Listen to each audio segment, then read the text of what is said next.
Guardaos de los falsos profetas, que vienen a vosotros con vestidos de ovejas, pero por dentro son lobos rapaces. Por sus frutos los conoceréis. ¿Acaso se recogen uvas de los espinos o higos de los abrojos? Así, todo buen árbol da buenos frutos, pero el árbol malo da frutos malos. No puede el buen árbol dar malos frutos, ni el árbol malo dar frutos buenos. Todo árbol que no da buen fruto es cortado y echado en el fuego. Así que, por sus frutos, los conoceréis. Muy bien, tal y como les prometí en programas anteriores, hoy iniciamos una entrega especial en 3 partes. Estaremos hablando acerca de los falsos profetas. Les propongo un esquema muy interesante a lo largo de esta serie de 3. Primero veremos la definición de un falso profeta. Segundo, el engaño del falso profeta. Tercero, la doctrina del falso profeta. En cuarto lugar, el desenmascaramiento del falso profeta. Y quinto, el destino final del falso profeta. Si prefieren un bosquejo más sencillo, lo que veremos es su definición, su engaño, su doctrina, su desenmascaramiento, su destino. Por supuesto, todo esto no lo veremos hoy.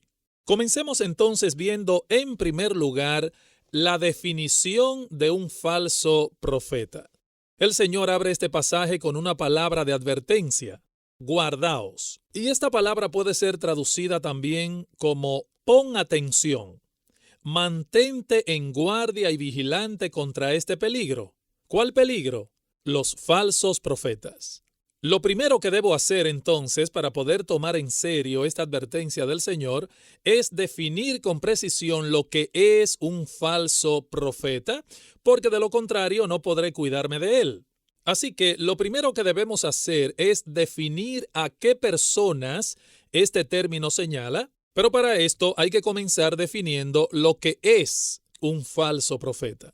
No podremos saber lo que es un falso profeta si no sabemos primero lo que un profeta es. Es por ahí donde tenemos que empezar. ¿Qué es un profeta? Bueno, la forma más sencilla de definirlo es esta. Un profeta es un vehículo o instrumento de comunicación de Dios al hombre. Repito, un profeta es un vehículo o instrumento de comunicación de Dios al hombre.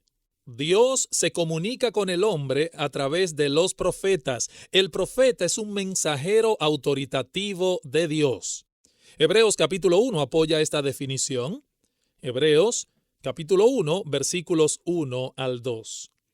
Dice: Dios, habiendo hablado muchas veces y de muchas maneras en otro tiempo a los padres por los profetas, en estos postreros días nos ha hablado por el Hijo, a quien constituyó heredero de todo y por quien asimismo hizo el universo.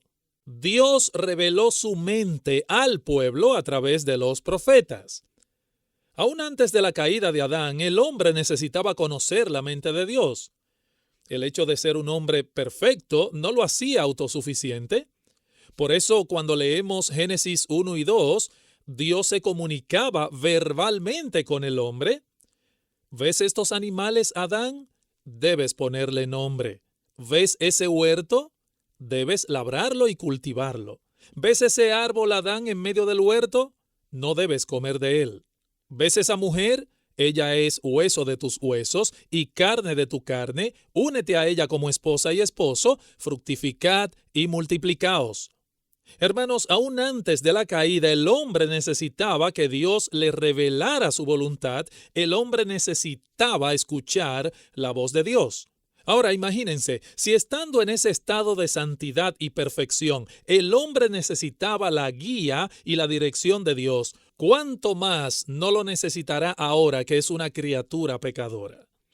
Es por eso que Dios se ha revelado y fue lo que precisamente Él hizo con su pueblo en el Antiguo Testamento.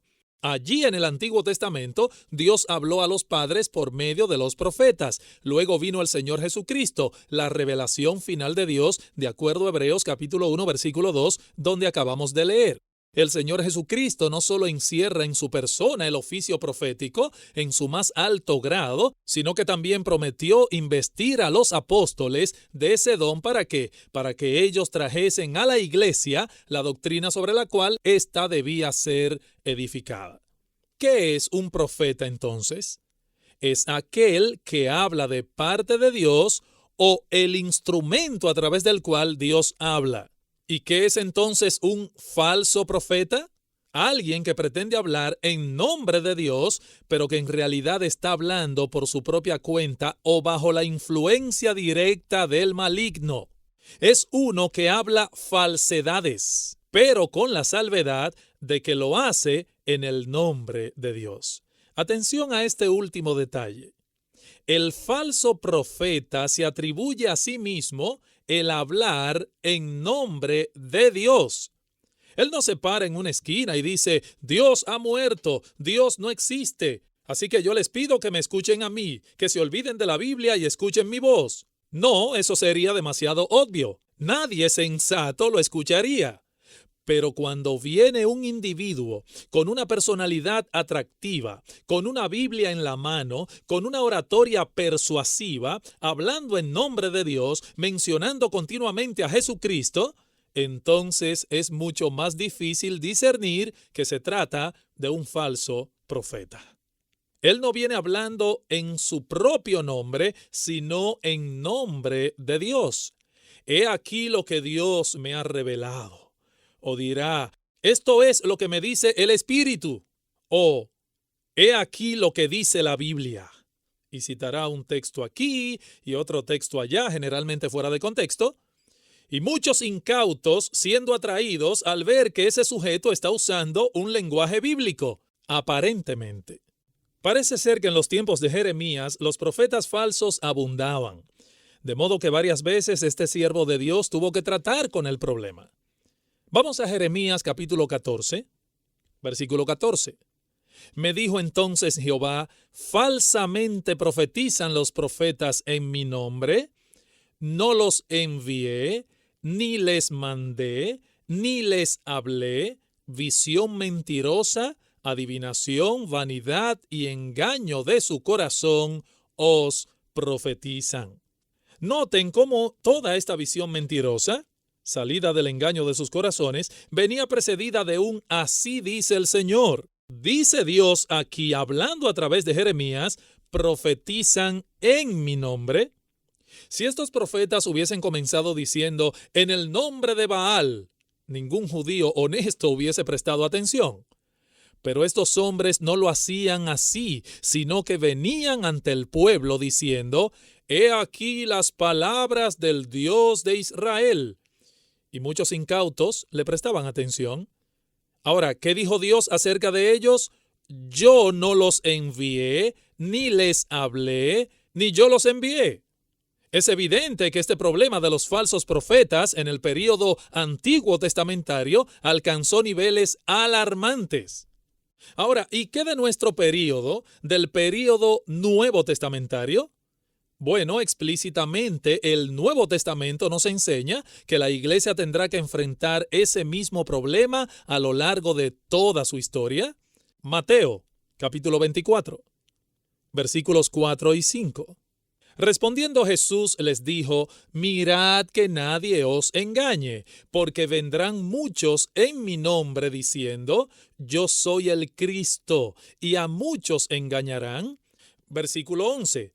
Y muchos falsos profetas se levantarán y engañarán a muchos. Y por haberse multiplicado la maldad, el amor de muchos se enfriará. Noten con cuidado las veces que la palabra muchos se repite. Y a muchos engañará. Y muchos falsos profetas se levantarán y engañarán a muchos. Y por haberse multiplicado la maldad, el amor de muchos se enfriará. Segunda de Pedro capítulo 2. Segunda carta de Pedro capítulo 2, versículos 1 y 2.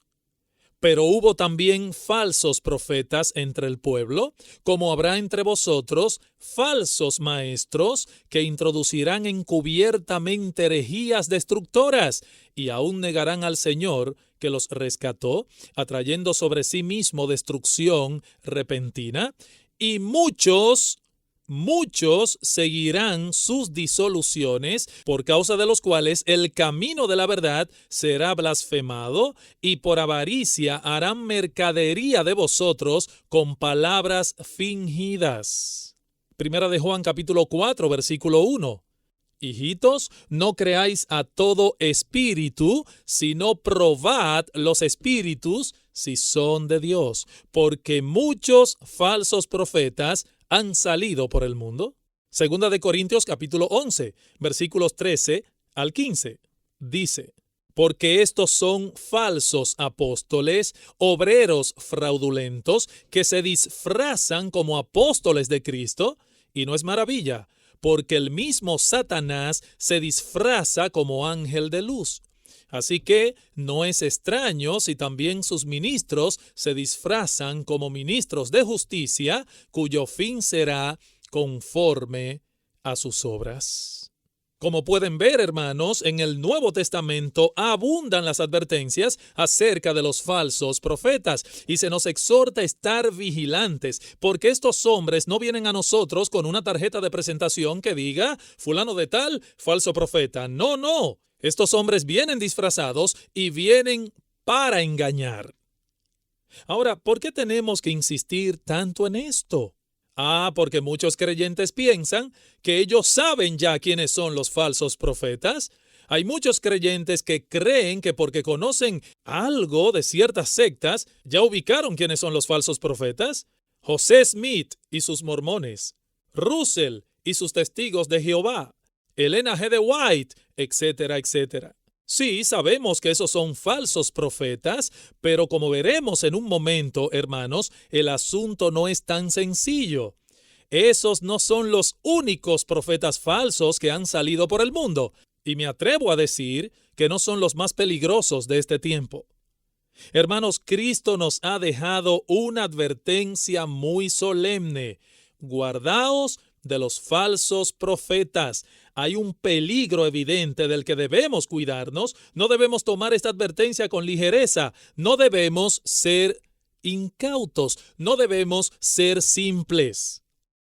Muy bien, habiendo visto en primer lugar la definición de un falso profeta, alguien que habla falsamente en nombre de Dios, veamos ahora en segundo lugar el engaño del falso profeta. El engaño del falso profeta. El engaño del falso profeta. Como ya hemos señalado, los falsos profetas no tienen una tarjeta de presentación diciéndonos lo que son en realidad. Noten que Cristo nos dice en el texto de Mateo 7:15 que vienen a vosotros con vestidos de oveja, pero por dentro son lobos rapaces. Son lobos, pero parecen ovejas. Estos hombres externamente parecen ser lo que no son en verdad. Parecen ser de rebaño, parecen ser de redil, por eso es que son tan engañosos. Externamente parecen personas tan mansas, tan gentiles, tan inofensivas, pero ¿qué son en realidad? Lobos. ¿Y qué es un lobo? Bueno, el lobo es un animal muy feroz, carnívoro, que una vez alcanza su presa, la despedaza por completo. Hermanos, el lobo no existe para otra cosa que no sea para eso. Usted no puede usarlo de mascota en su casa, usted no puede comerse su carne. Esa bestia está ahí para devorar. Así también nosotros debemos cuidarnos de esos hombres que no existen para otra cosa que no sea extraviar las almas de aquellos que son despertados con la predicación del Evangelio. Se ven inofensivos, mansos, gentiles, pero el Señor nos advierte que si caemos en sus garras, nos devorarán. Escucha lo que dice Romanos, capítulo 16, los versículos 17 y 18. Escucha esto. Mas os ruego, hermanos, que os fijéis en los que causan divisiones y tropiezos en contra de la doctrina que vosotros habéis aprendido y que os apartéis de ellos, porque tales personas no sirven a nuestro Señor Jesucristo, sino a sus propios vientres, y con suaves palabras y lisonjas engañan los corazones de los ingenuos. Fíjense que en este pasaje que les acabo de leer, el apóstol Pablo no solamente advierte, sino que ruega mantener los ojos abiertos debido al grave peligro que representan estos hombres. Noten una vez más, porque tales personas no sirven a nuestro Señor Jesucristo, sino a sus propios vientres, y con suaves palabras y lisonjas engañan los corazones de los ingenuos. Note, las palabras de estos hombres son suaves y precisamente por eso son fáciles de tragar. Y la palabra que Pablo usa en este pasaje es crestología, que significa útil, buena, beneficiosa, y logía, que significa discurso. O sea, el discurso de ellos parece bueno, el discurso de ellos parece útil, beneficioso. Ellos no vienen a nosotros diciendo, yo no creo que la Biblia es la palabra de Dios. No, vienen encubiertamente hablando de cosas que nos parecen útiles.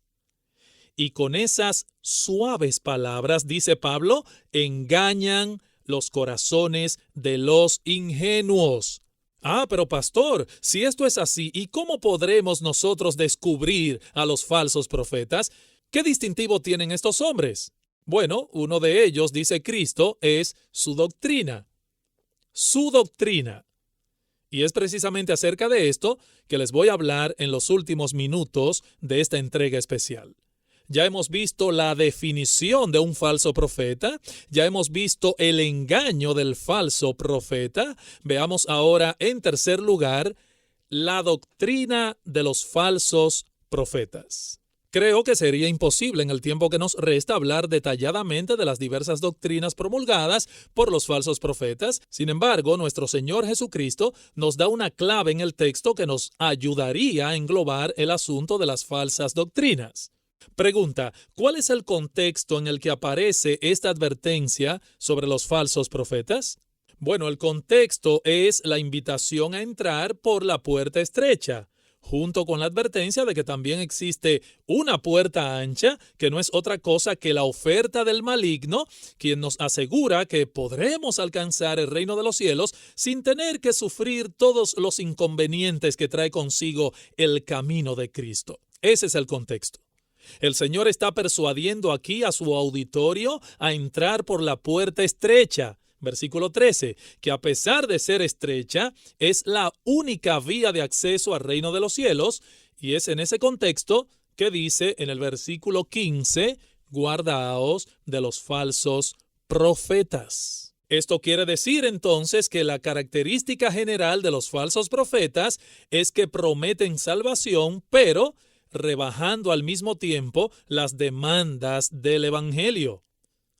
Hermanos, ¿cuál es la característica distintiva de los falsos profetas de acuerdo al contexto de este pasaje? He aquí una de ellas. Prometen salvación, pero rebajando las demandas del Evangelio. Ofrecen a los pecadores una salvación que se obtiene sin entrar por la puerta estrecha y sin caminar por el camino angosto. Aquietan la intranquilidad de sus corazones con falsas promesas, de manera que los pecadores se sienten tranquilos y en paz, a pesar de no ver en sus vidas las señales que acompañan un verdadero arrepentimiento. ¿Cuáles son los pasos que debe dar un pecador para entrar por la puerta estrecha? Arrepentirse de sus pecados, tomar la decisión de divorciarse de su vida de pecado y abrazar a Cristo tal y como éste es ofrecido en el Evangelio, como el sacerdote que redime, como el profeta que revela la voluntad de Dios y como el rey que ha de gobernar sobre nuestras pasiones y deseos.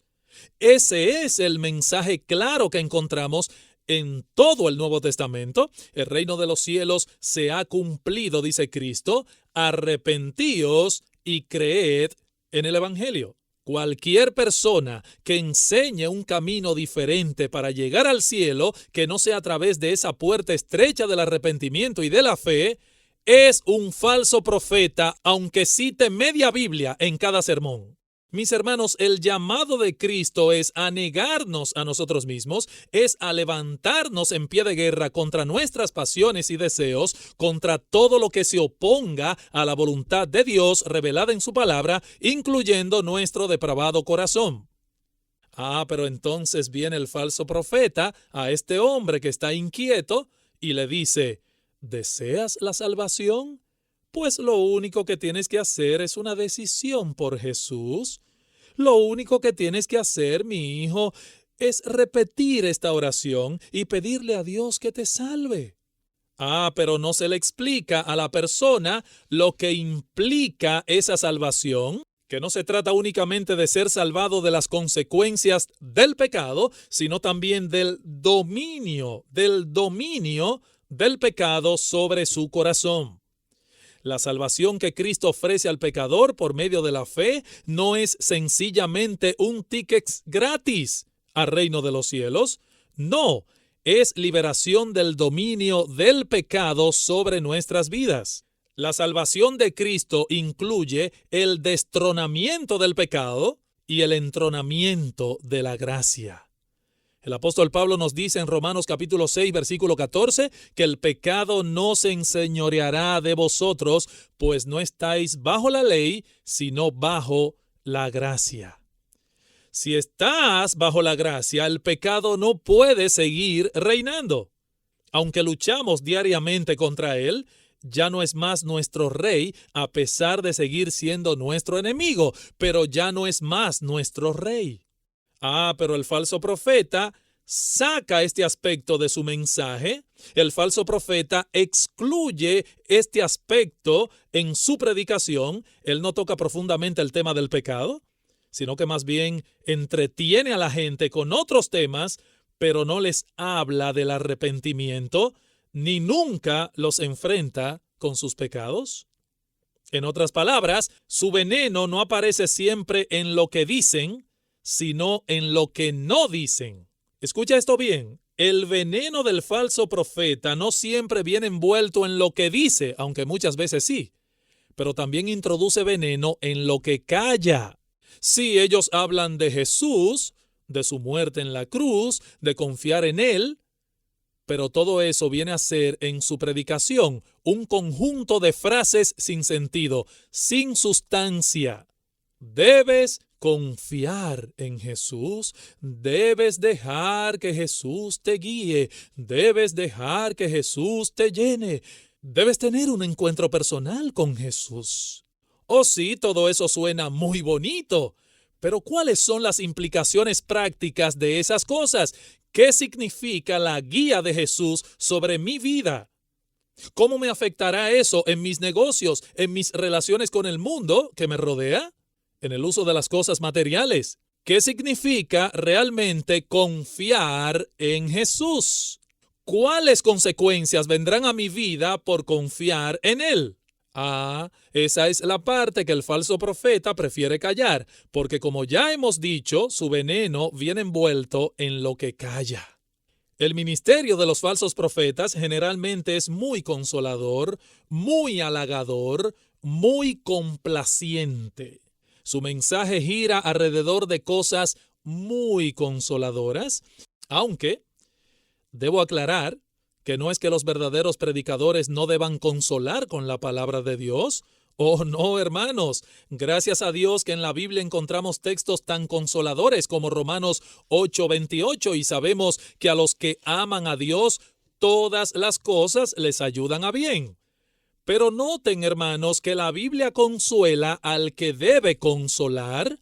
Por eso Pablo señala en este texto quiénes son los únicos que tienen derecho a ampararse en estas palabras tan consoladoras. Los que aman a Dios. ¿Y quiénes son los que aman a Dios? Cristo lo dijo, el que tiene mis mandamientos y los guarda, ese es el que me ama. Juan 14:21. Se trata de algo muy objetivo. ¿Quiénes son los que aman a Dios? Los que toman en serio su voluntad, los que luchan con los deseos de su depravado corazón cuando estos se oponen a la voluntad de Dios. A esos todas las cosas les obran para bien. Pero el falso profeta solo se limita a citar la consolación y no lleva a la gente a examinar con objetividad si ellos tienen o no tienen derecho a apropiarse de tales promesas. Libro de Jeremías, capítulo 6. Versículo 14. Y curan la herida de mi pueblo con liviandad, diciendo, paz, paz, y no hay paz. ¿Se dan cuenta? ¿Qué es lo que hace el falso profeta? Darle paz a un corazón que debería estar inquieto. ¿Qué hace el falso profeta? Aquietar con mentiras el corazón del pecador, y como eso es lo que el pueblo quiere oír, le prestan fácilmente atención al falso profeta. Isaías capítulo 30, versículos 9 y 10. Porque este pueblo es rebelde, hijos mentirosos, hijos que no quisieron oír la ley de Jehová, que dicen a los videntes, no veáis, y a los profetas, no nos profeticéis lo recto, decidnos cosas halagüeñas, profetizad mentiras. Eso es lo que la gente quiere oír, que le hablen de paz, aunque no haya razón para pensar que hay paz. Ahora, imagínense ustedes el contraste entre el mensaje de los falsos profetas de los tiempos de Isaías, siempre tan consolador, siempre tan tranquilizante, con el mensaje del profeta Isaías. ¡Qué contraste! Isaías capítulo 1, versículos 13 al 16. No me traigáis más vana ofrenda, el incienso me es abominación. Luna nueva y día de reposo, el convocar asambleas, no lo puedo sufrir. Son iniquidad vuestras fiestas solemnes, vuestras lunas nuevas y vuestras fiestas solemnes las tiene aborrecida mi alma. Me son gravosas, cansado estoy de soportarlas. Cuando extendáis vuestras manos, yo esconderé de vosotros mis ojos. Asimismo, cuando multipliquéis la oración, yo no oiré. Llenas están de sangre vuestras manos. Lavaos y limpiaos. Quitad la iniquidad de vuestras obras de delante de mis ojos. Dejad de hacer lo malo. Mientras los falsos profetas decían al pueblo que todo estaba bien y que no tenían nada de qué preocuparse porque iban al templo todos los sábados, los días de reposo, porque hacían su sacrificio, Isaías les decía que no era cierto y que no tenían ninguna garantía de tener sobre ellos la bendición de Dios. Pero noten algo importante ahora. Isaías también sabía ofrecer consuelo, pero sobre una base correcta. Versículo 18. Venid luego, dice Jehová, y estemos a cuenta. Si vuestros pecados fueren como la grana, como la nieve serán emblanquecidos. Si fueren rojos como el carmesí, vendrán a ser como blanca lana.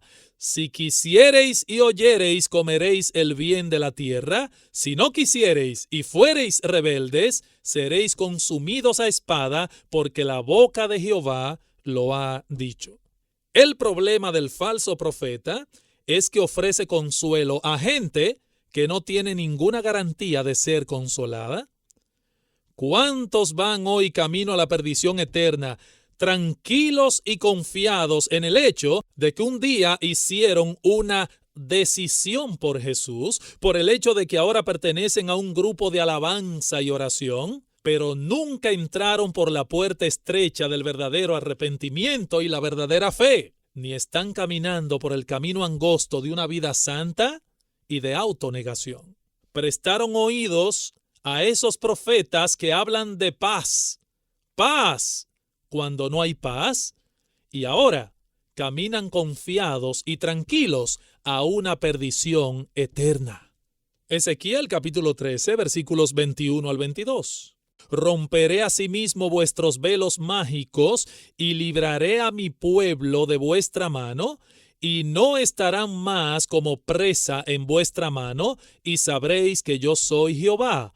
Por cuanto entristecisteis con mentiras el corazón del justo, al cual yo no entristecí, y fortalecisteis las manos del impío, para que no se apartase de su mal camino, infundiéndole ánimo. Al impío. ¿Qué hace el falso profeta? Entristecer al justo y consolar al impío y le infunden ánimo aún en sus pecados. Eso es típico del falso profeta.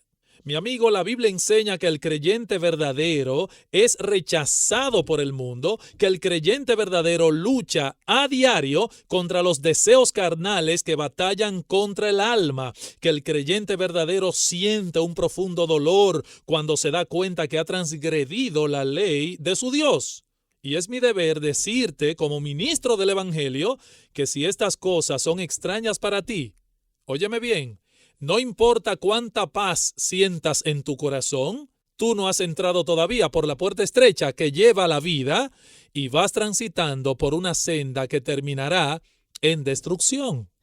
Cristo dijo que en aquel día muchos vendrán diciendo, pero Señor, Señor, en tu nombre profetizamos e hicimos milagros, etc.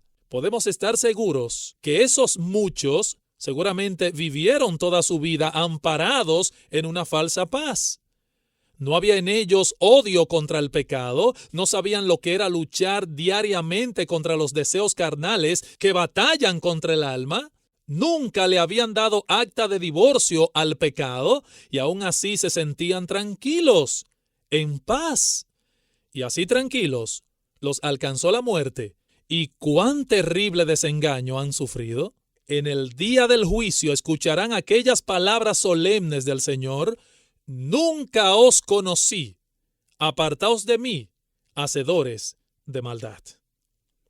Mi amigo, la Biblia advierte que muchos se enfrentarán con la muerte sumidos en una falsa paz. Si no deseas pertenecer a ese grupo, asegúrate de haber entrado por la puerta estrecha y de que estás transitando en este momento por el camino angosto. He aquí la puerta de acceso al reino de los cielos que Cristo ha señalado, y he aquí el camino que lleva a la vida. Es una puerta estrecha, es un camino angosto. Cualquiera que te señale otra posibilidad está engañando tu alma, porque estrecha es la puerta y angosto el camino que lleva a la vida, y pocos son los que la hallan. No lo olvides, los falsos profetas desvían a los pecadores de la puerta estrecha, los convencen de entrar por la ancha y de esa manera lo guían a la destrucción. ¿Estás interesado en el estado de tu alma? Guardaos de los falsos profetas.